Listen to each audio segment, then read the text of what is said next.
laban ng MPL Philippines Season 12. It's Echo versus Blacklist International. Mukhang standard ang ating start. Magpapatintero ang ating mga roamers. Dediretso lang muna sila pag nagkataon, tsaka more on vision ang kanilang gagawin.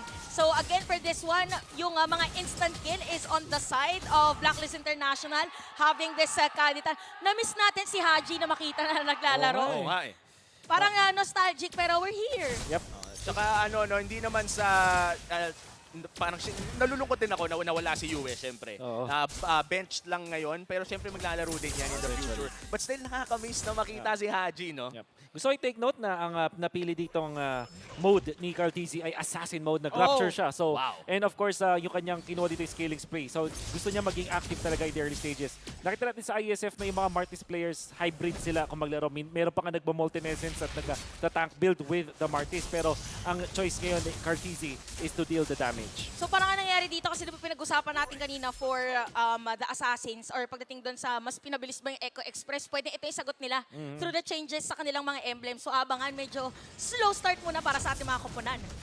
Sanji, 3/4 HP, hindi pa naman level 4 ang Valentina. Pero si Sensui ngayon ay tatangke ng mga konting bawas lamang. This is just the first turtle of the game. Pero hindi na lang pala just yan. Dahil sa mga recent updates ay napaka-importante na pala ng pinakaunang pagong ng laro na to. Exactly. Kaya ito yung tunay na patintero. Ito yung tunay na mini-game dito sa Cartesi at Sensui. Pagalingan ng instincts. Speaking of instincts, nakapwesto ng ating mga players dito sa turtle objective. Si Sensui ay tatalon lang doon. Sanford merong hook. Kakagatin ba? Pero merong sumbok na gagawin doon. First blood. Pumunta agad kay Cartesi. At pwede diretsuhin. Dalawang decimate. Double kill agad. At yung turtle sa kanila pa mapupunta. At ito na nga ang katakot-takot na snowball potential ng isang Martis sa kamay pa ni Carl Tizzy. Pero mukhang nakaganti naman ng isa ang Blacklist International with a pick-up on JP. This is still a win for Echo in the early game. Gusto ko i-bring up yung macro na nakita natin mula dun sa Echo. Hinawakan muna ni Cartesi at hindi niya dinamage yung turtle. Paagawan lang sila. Ang hinintay nila is magkaroon ng ultimate dun si Sanji nag level 4. Kung papansin mo, para silang mga superhero nung naglanding na may nahook doon si JP, tapos may nahatak naman siya gamit yung kinope niyang ultimate mula doon kay Renny J. So, biglang nawalan ng dalawang heroes. Ineffective para sa Blacklist kasi meron silang hard lockdown agad. So, kudos dun sa pagpapa-level 4 nila kay Sanji. And, Talagang inantay.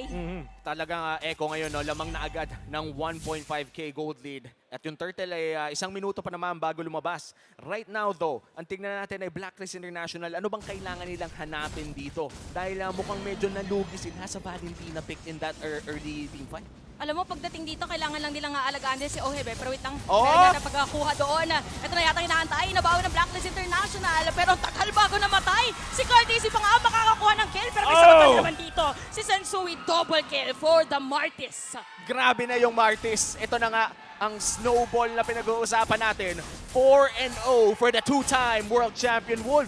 Paano pa pigilan ang mga ganitong klaseng Martis? Kailangan nilang i-combo yung burst nila with Kaja. Although, di ba, sabi natin, maganda yung Kaja plus the Joy. Pero nung naging choice pa nila is the back shot, biglang wala silang early game burst damage. Hintay pa nila si Oheb. Malayo din si Oheb, hindi sila makapag-burst. Oh, speaking of Oheb, parang delikado yata si Oheb din sa may top lane dahil merong tatlong players. Pero tatlo din naman para side ng Blacklist International. At aalis na lang muna ang taas ng disiplina ng ating dalawang koponan. Grabe yung gold lane duel na yun. Akala ko lamang na talaga si Benny Cutie pero nakaganti pa si Oheb. Tapos nag-flicker pa. Though that would be very crucial. Yep. Dahil magkakaroon tayo ng turtle fight at walang flicker ang Filipino sniper. Ang tanong dito is kung sasama, hindi sasama si Oheb sa team fight natin. So ngayon medyo tahimik lang muna ang pagkuha ng turtle. Nakapwesto ngayon, 4 na players ng Echo at hindi na rin yata i-contest ng Blacklist as Echo secures the second turtle. Nakikita natin yung value ng dalawang supports dito mula dun sa Echo.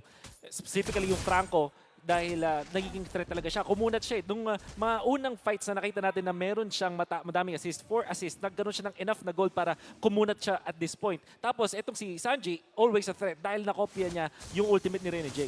At gusto ko rin lang abangan dito no, kung ano nga ba ang maiaambag na damage ng isang Vengeance sa Joy. Mamaya lamang kapag bumanat-banat na ang Bruno o kahit ang Martis na rin. But right now, it's still Echo holding the lead. At mukhang hahawakan nila yon hanggang ma-shutdown dito si Carl Tizzy. Ang tanong, hahayaan ba ng Echo yon dahil mukhang tuloy-tuloy lang ang Echo Express? Parang kung titignan mo yung galaw ng dalawang teams natin, nag-aabangan lang din talaga. Nagkataon for Echo, nakakasikir na sila ng kill. At saka yung emblem nga dito ni Carl Tizzy. So with the movement of Blacklist International, alam mo na meron din silang gustong plano.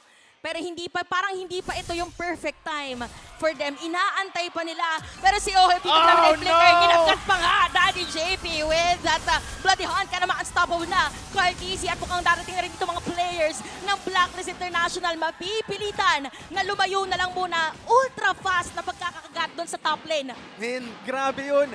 Kinagat lang, tas sinaksak ng Martis. Ganun nakasakit si Carl Tizzy, man. Yep. Rapture, tapos burst damage. Wala na magawa dito yung Blacklist International to save Oheb. And kudos to JP. Maximum na range. Oh, speaking of JP, another hook na naman. And Sanji, with parang lumiko, bigla yung lambat. Grabe yun ah. Kakainin lang nakakita na nakokomban niya dito yung hook niya. But of course, yung interaction naman yun na mid-animation nung talon doon ni Sensui ay nahuli na siya. That's why naging funky lang yung itsura nung hook na yun. Pero yung commendable sa kanya sa may top lane kung saan yung pagka-flicker in niya kay Oheb na maximize niya yung maliit na range ng Bloody Hunt. So kung papansin mo, hindi talaga super point blank pero nahuli pa rin niya doon si Oheb. At kung titignan natin, no, lumobo ang gold lead na meron ng mga Orcas in this 7-minute game. Mag-6,000 na ang kalamangan ng Echo at nahihirapan na talaga ang Blacklist makahanap ng kanilang mga opportunities to burst down members coming in from Echo. In fact, hindi pa tayo nakakakita nung parang nung parang ulti na burst down talaga na tatlo silang pumapasok. Oh, parang nga naunahan kasi sila pagdating doon sa positioning. Probably inaantay. Kanina nakita natin is MVP to. Pitong MVP pala yung naglalaro dito sa ating game. Pero teka lang, parang meron tayong conceal na nakita kamuntikan na. Konting amba lang muna para sa mga players. Pero makakatore ng isa dito ang Echo. Now, makokontrol talaga ng Echo ang mapa. Pero may ganti naman si Agent Zero doon sa may bandang ibaba. Makakuha ng isang tore ang Blacklist. That's their first objective of this game. At yung kailangan ng Blacklist International, at least makapag-create ng space dito si Edward para medyo makabawi din si Oheb. And actually, itong si Haji.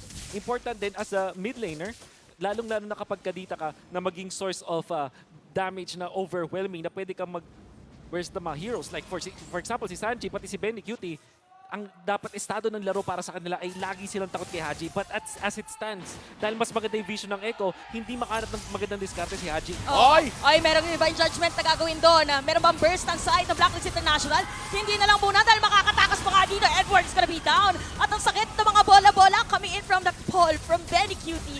And 7-2 ang ating score. Ang ganda ng engage pero nagkaroon nata ng miscom sa Angulo Wolf. Hindi tumama yung full damage na inaabangan natin. At ang tumangkin nun is si Sanford, which is the Pakito. Maganda naman na nananalify nila yung XP lane. Pero nakita natin, not enough damage. May extra shields itong isang Pakito. At mukhang naka-atinas na din ata siya. Hindi ko lang entirely sure. Pero parang nakita natin yung kulay blue na bilog, which indicates na meron siyang Athena shield. So, hindi siya yung target na gusto mo kung gusto mo mag-burst ng heroes.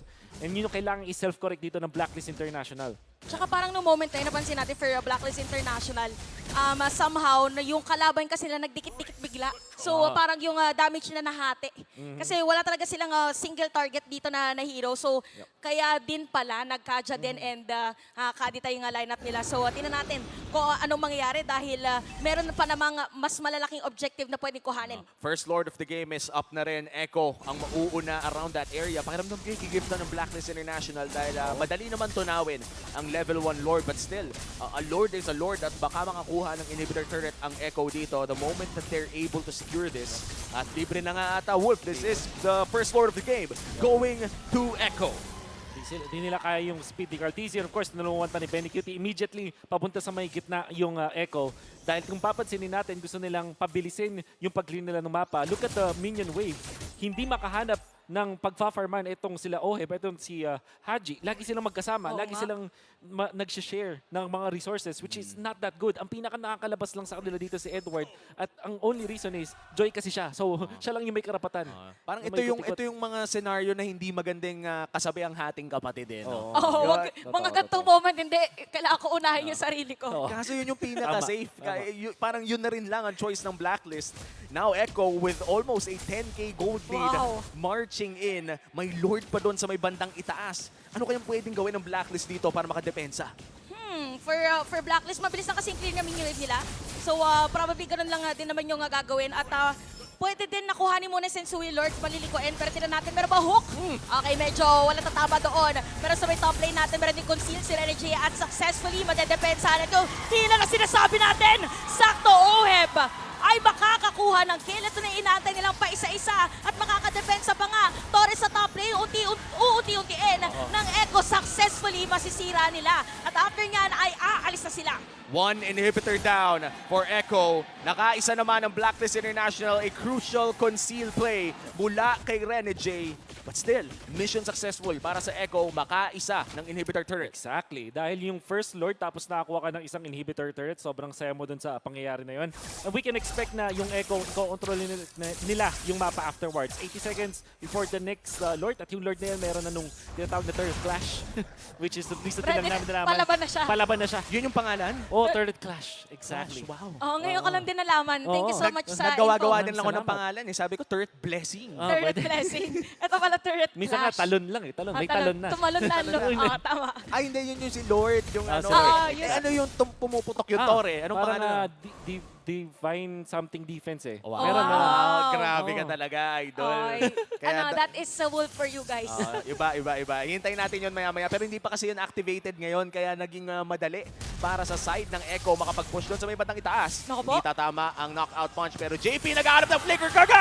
Napakagandang kagat naman yan. Edward, na kanila makukuha. Tapos mabibilitan na lumayo. Ay, Yung mga ay. nakatakas, nakauwi. So buhay pa rin ang mga players at pwede pang dumepensa ang Blacklist International. Pero sabi din ng Echo, parang more on pressure lang ang kanilang ibibigay. Yun yung parang pinagpawisan ka na yun sa mga movie. Oo. Yung dumaan yung papatay sa'yo. Tapos nakahinga ka pa, nakapagtago ka sa locker.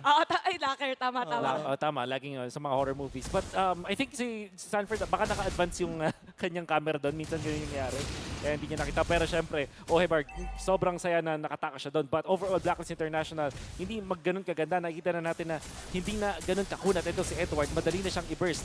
And we did say na baka iba na lang yung Franco para mas maganda yung, yun kasi talagang hard counter dun sa Joy. But they opted to ban yung Cho. At na, pinuproof ni JP na hindi lang Cho yung kanyang signature hero. Napakaganda ng performance niya with this Franco. Hindi lang pala pansipa. Pati rin yung Pangkain din. pangkain din. Pambingwit. Ay, pero medyo delikado dito. Speak of pingwit, mukhang meron tayong mabibingwit. Ginamit yung flicker, hinahabol. Dito si Renegade. Meron din naman time ang Echo. Cyclone Icon C. Lahat ng gagamitin, kakapitan. At ang ibon ay lilipad pa rin. Okay. Ayan na. Ito na. 3, 2 seconds. 1. Sanford, masasalisihan na naman. Renegade is alive! Kamunti ka na, nakatakas na. 2 beses nang nasalisihan si Sanford, pero 10,000 pa rin ang lamang ng Echo. It's gonna take more than that for Blacklist to come back from this game. Isang malupit na depensa. Gusto ko lang Yan ang kailangan nilang gawin. Gusto ko lang sabihin, sobrang intense na laban Sobrang natin. intense. Importante lahat, pati pag Pag TP, TP. inaabangan natin. The most intense TP of all time.